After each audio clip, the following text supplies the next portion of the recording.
question 22, you're asked to present a stem and leaf plot.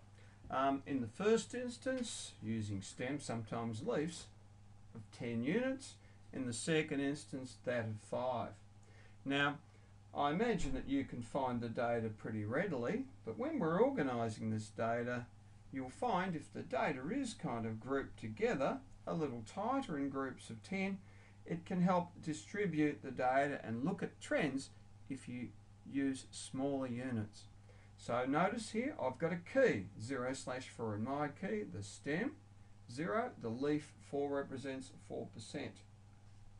Please notice as you're doing this, try to keep your numbers in the leaf, units in the leaf, nice and even so people can follow what you're doing.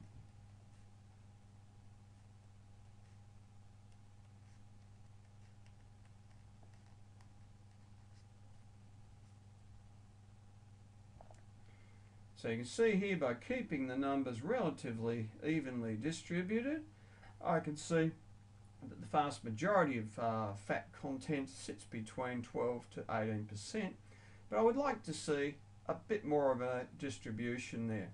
So what I'm going to do by changing the appearance of my stem plot is to see how it's divided up and see if there's a hint of a bit of a distribution, a trend if you like.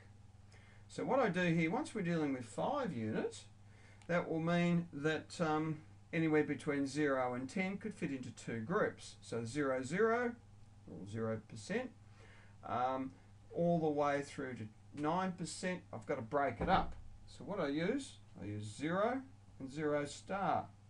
That will represent the 5 through the 9, this the 1 through the 4, or 0 through the 4. Now because I go up to 25, I'll also have to include 2 star. Bit of a clue here, when I'm keying this out or using a key, I'll give an example of the star setting. So 0 star 5 will be equal to a fat content of 5%. I'll just put the numbers through now.